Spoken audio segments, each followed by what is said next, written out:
August 15, 1945. A makeshift camp on the island of Okinawa, Japan. In the sweltering heat of a hidden bunker, Aiko clutched a tattered photograph of her family back home, whispering prayers for the Emperor's endless victory.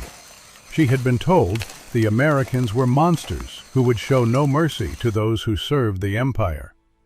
But as the radio crackled with an unfamiliar voice announcing surrender, tears streamed down her face. Not from defeat, but from a freedom she never dared imagine. What she discovered next would change everything she believed. Aiko's life in the quiet village of Hiroshima had always revolved around duty and honor, the kind her teachers and neighbors spoke of with quiet pride.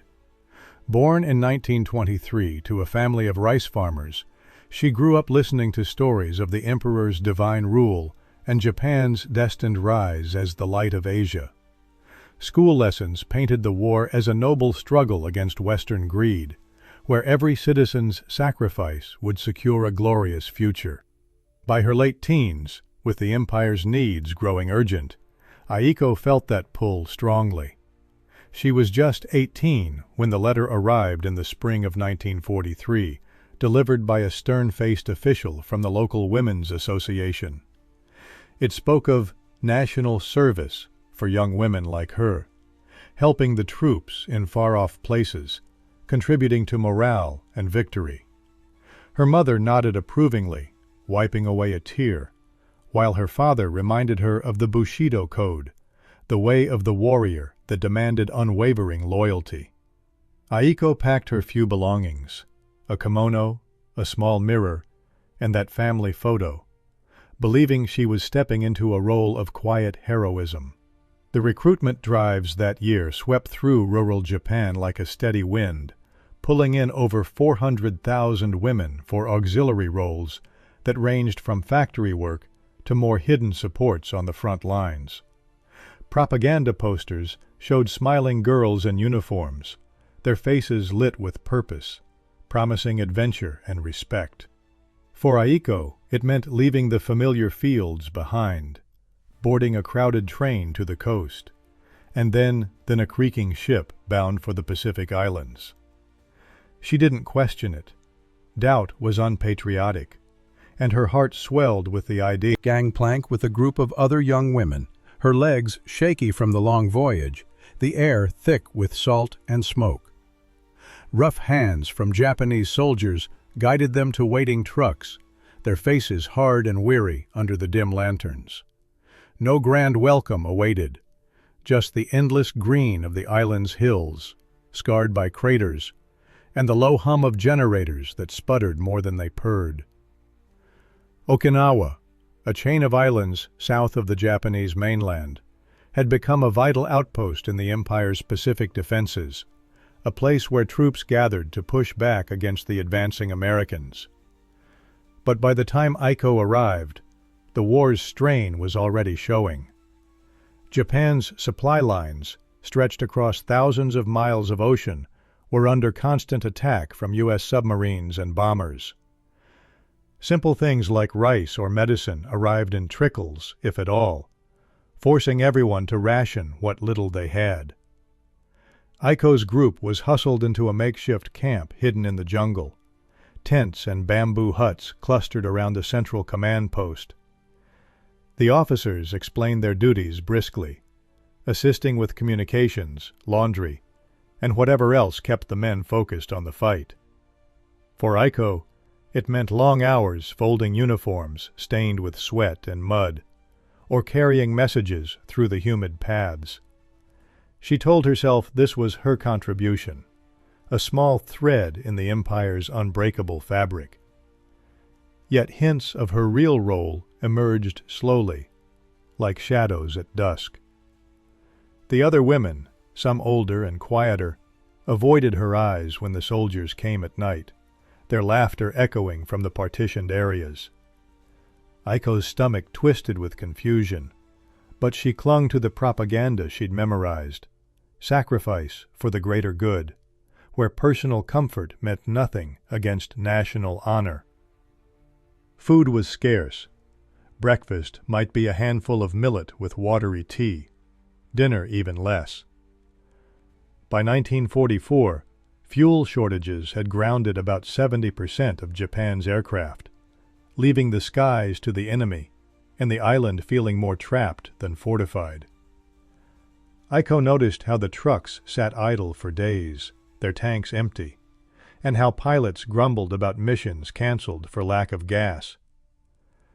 These shortages chipped at her resolve. Cycle that defined their lives in the camp. Life in the hidden comfort stations, outposts meant to boost soldiers' spirits amid the grind of war, settled into a numb pattern for Aiko and the other women. These stations, scattered across more than 200 locations in the Asia-Pacific theater, were part of Japan's desperate effort to maintain morale as defeats mounted. From the Philippines to the islands near China, they served as quiet refuges where men could escape the fear of battle, if only for a few hours. Aiko's days blurred into tasks that tested her endurance, scrubbing floors with rags that barely cleaned, boiling water over smoky fires for meager baths, and attending to the officers' needs in ways that left her feeling hollow. The propaganda back home had framed it as patriotic service, a way for women to honor the emperor by easing the burdens of the front. She repeated those words in her mind like a mantra, pushing down the growing ache in her chest. But the small lacks wore at her spirit more than any order ever could. Soap was a luxury long forgotten, replaced by rough lye that burned the skin, and rice rations shrank to cups that barely filled the belly. Evenings brought the weight of isolation, with women huddled in corners, sharing silent glances that spoke of shared secrets too heavy to voice. Aiko found herself staring at her reflection in a cracked basin, wondering if the girl from Hiroshima would recognize this version of herself. Thinner, quieter, her eyes dulled by the monotony. The code of Bushido, once a source of strength, now felt like chains, binding her to a duty that offered no glory, only survival. Whispers in the dark hinted at the station's true toll, how they trapped young lives in the name of empire. But Aiko clung to hope, telling herself victory would make it all worthwhile. As weeks turned to months, the distant thuds grew louder, Allied bombings shaking the earth like angry gods. The ground trembled under their feet, cracking the illusion of safety and hinting that the war's shadow was closing in faster than anyone dared admit. Shells rained down one April morning in 1945, turning the sky into a storm of fire and forcing Aiko and the others into the damp underground bunkers that smelled of earth and fear. The Battle of Okinawa had begun, the fiercest clash in the Pacific theater, where American forces stormed the island's shores with a massive armada of imperial will. "Hold the line for the Emperor," one barked over the radio, as if words alone could stop the tide. But Aiko felt the difference in her bones. These weren't the distant skirmishes of before. This was the war coming home, clawing at their fragile world. In those 82 days of fighting, more than 100,000 Japanese soldiers and civilians would lose their lives, a toll that shattered the myth of endless endurance. Aiko pressed her hands to her ears, trying to block the screams that echoed from outside, her mind racing with memories of village festivals now buried under this nightmare. The officer's confidence rang hollow against the reality. She saw it in their darting eyes, the way they clutched their maps tighter. For Aiko, fear bloomed like a weed, twisting her patriotic resolve into something brittle. She wondered about her family back in Hiroshima. Were they safe, or was the same shadow falling there? The Bushido code urged her to stand firm, but in the bunker's gloom, it felt more like a whisper against the roar of defeat. As the days dragged on with no let-up, rumors spread like wildfire through the camp. Tales of American advances slicing through the defenses, tanks rumbling closer with each passing hour. The dread of capture hung in the air, a silent promise that their hidden lives were about to be dragged into the light. Food ran low as the battle raged on, and with it, the fragile hope that had kept Aiko going through the endless nights in the bunker. The U.S. naval blockade had choked Japan's lifelines completely, turning the once mighty empire into a starving giant by mid-1945. Before the war, Japan imported about 80% of its oil, and much of its food from abroad, fueling factories and feeding millions. Now, those ships lay at the bottom of the Pacific, victims of relentless submarine attacks. In the camp, rations dwindled to scraps, a few grains of rice per day, boiled into a thin porridge that did little to quiet the growls and empty stomachs. Aiko shared her portions with the younger women, their faces gaunt under the flickering lantern light, hands trembling as they scooped the meager meal. Officers took the lion's share, claiming it for the front lines, but even they grew hollow-cheeked, their uniform, her family photo, its edges frayed, and wonder if her sacrifices meant anything at all. The other women whispered of desertions, of soldiers vanishing into the hills rather than face the end, and Aiko felt a crack in her loyalty, small but widening. Hunger didn't just weaken the flesh, it stripped away the illusions, leaving raw questions about why they fought, why they suffered in this forgotten corner of the war. One evening, as the shelling paused for a breath, an injured soldier was carried in, his leg bandaged with rags soaked in blood. Gasping through the pain, he spoke of glimpsing American lines from afar. Not the savage hordes from the stories, but men sharing cigarettes and tending their wounded with calm efficiency. His words hung in the air like smoke, hinting at a mercy Aiko had never imagined, pulling her thoughts toward the broadcasts that might soon shatter their world for good. Static filled the air on August 15, 1945, as the camp's lone radio hissed to life, drawing everyone to the command tent in uneasy silence. The Emperor's voice, thin and trembling over the static, broke the spell that had bound Japan for years, announcing the surrender that ended the war. It was a moment no one had prepared for, coming just days after the unimaginable strikes on Hiroshima and Nagasaki, cities reduced to ash by American atomic bombs that claimed over 200,000 lives, mostly civilians, in flashes of heat hotter than the sun. Aiko stood frozen among the women and soldiers, her hands clasped tight, as the words washed over them like a cold wave. "We must endure the unendurable," the Emperor said, his tone stripped of the divine certainty they'd all grown up with. Gasps rippled through the group. An officer smashed his fist into a table, cursing the betrayal, while others sank to the ground, faces ashen. For Aiko, the broadcast felt like a crack in the sky, letting in doubts she'd buried deep. Hiroshima, her home city, had been vaporized in seconds, the place of her childhood now a graveyard. How could the empire, promised as eternal, crumble so completely? The shock settled like dust after an explosion, forcing Aiko to question the lifelong beliefs drilled into her, adrift in a sea of what-ifs.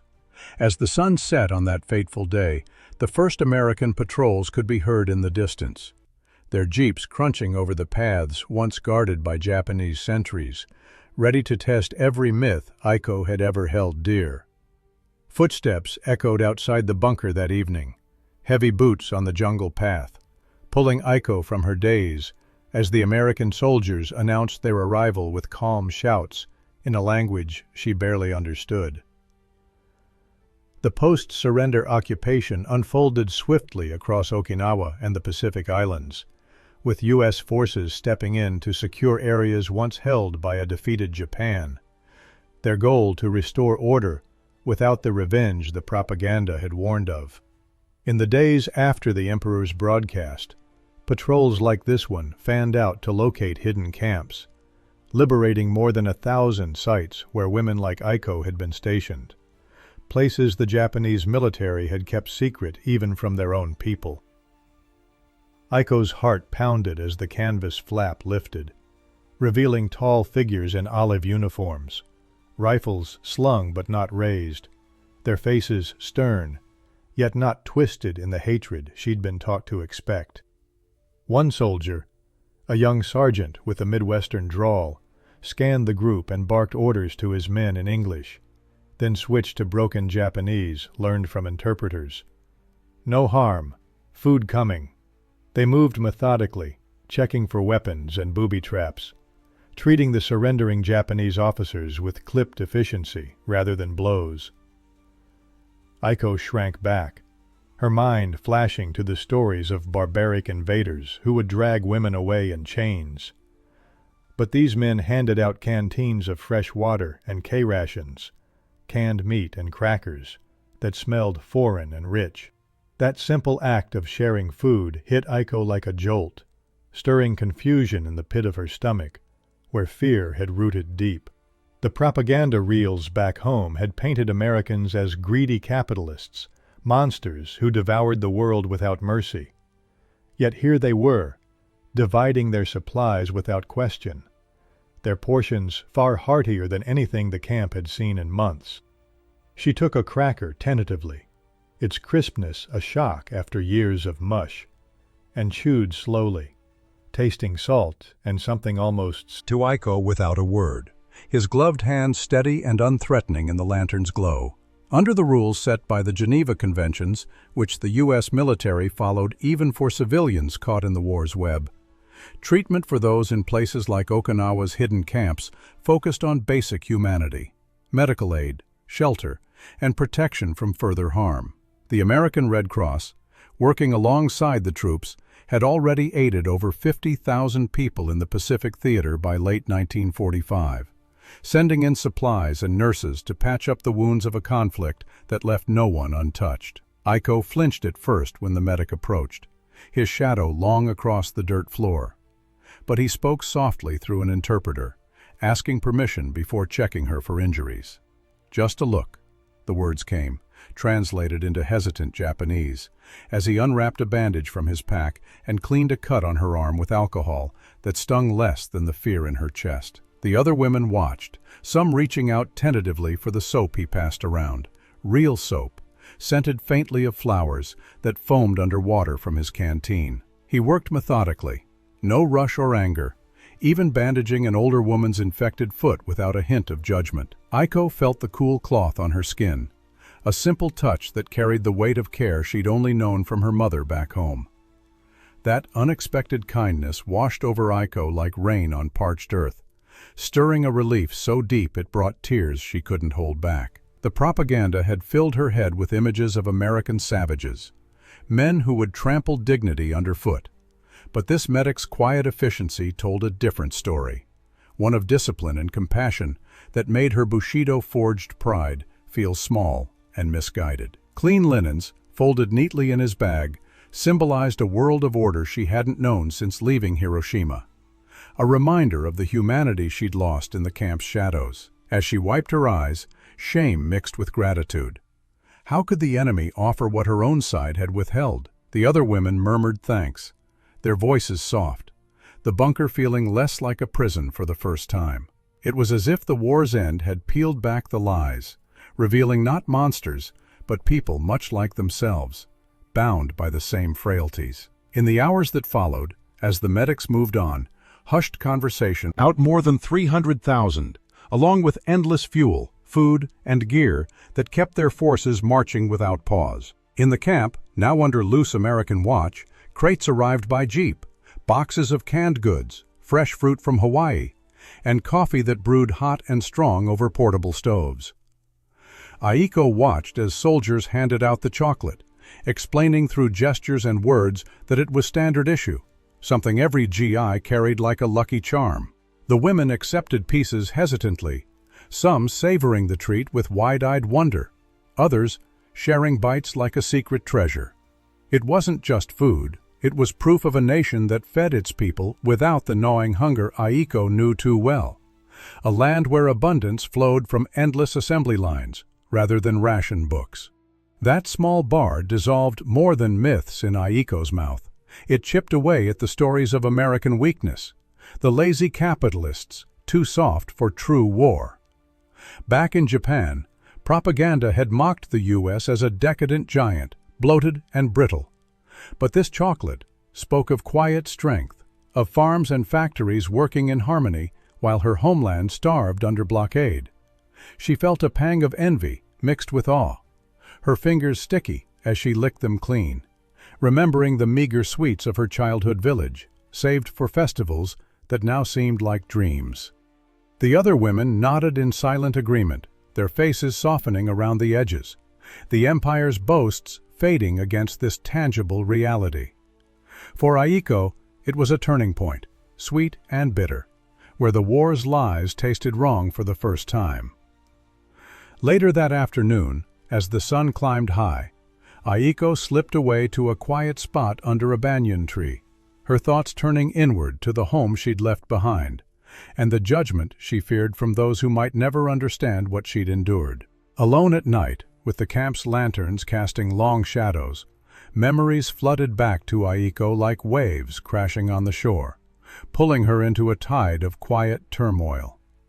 The long-term scars from the comfort stations lingered in the silence of those first days after the war, where women like Aiko faced not just physical recovery, but a world that often turned away from their stories out of shame and stigma.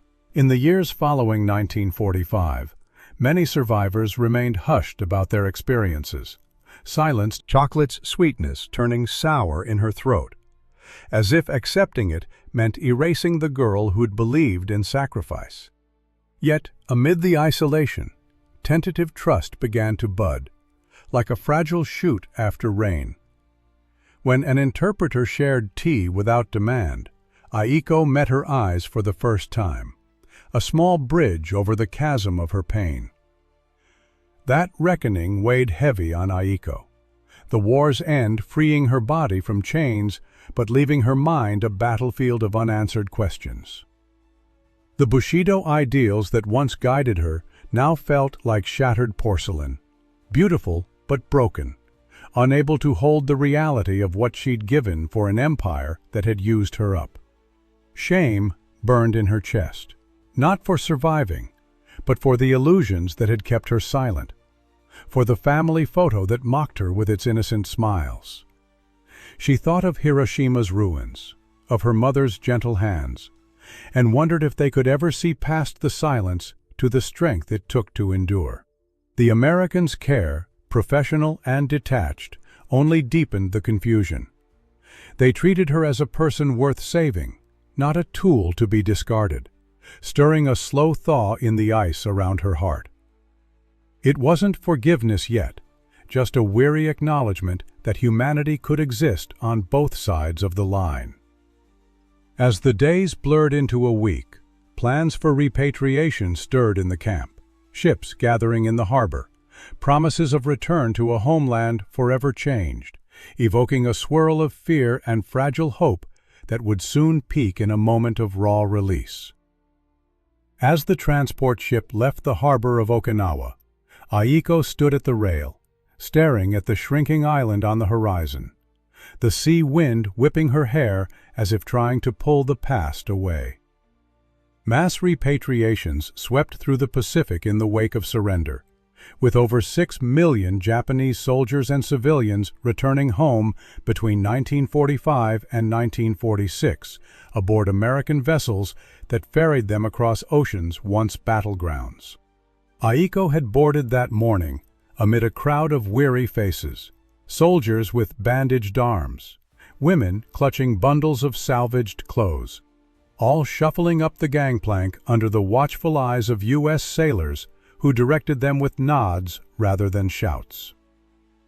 Piecing together the fragments of what they'd lost. In that vast emptiness of water, Aiko's tears came unbidden, hot trails down her cheeks that blurred the horizon into a watery haze. She wept not for the empire's fall alone, but for the girl who'd stepped onto a ship 2 years earlier, full of Bushido fire and blind faith in a victory that never came. The ideology that had shaped her, promises of divine purpose and unbreakable honor, crumbled like dry earth under the sun, exposed as a veil over the true costs, the hidden stations, the endless duties, the silence that had stolen pieces of her soul. Yet, amid the grief, a newfound possibility stirred, fragile as the first light of dawn. The Americans' treatment, water without strings, food shared freely, medics who saw her as human, had planted seeds of doubt that now bloomed into quiet wonder. What if the world held more than sacrifice and shadow? What if kindness could rebuild what war had torn?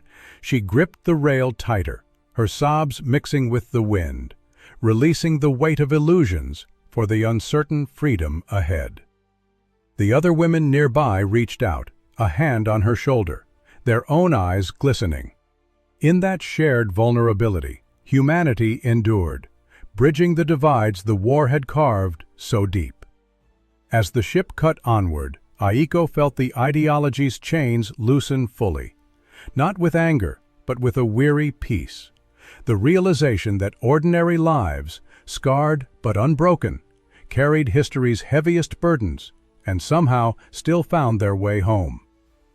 In that moment, Aiko understood the war had ended, not with glory, but with the quiet unraveling of lies she once lived by. The tears were for a girl who believed in empires built on sacrifice, now seeing a world rebuilt on simple kindness.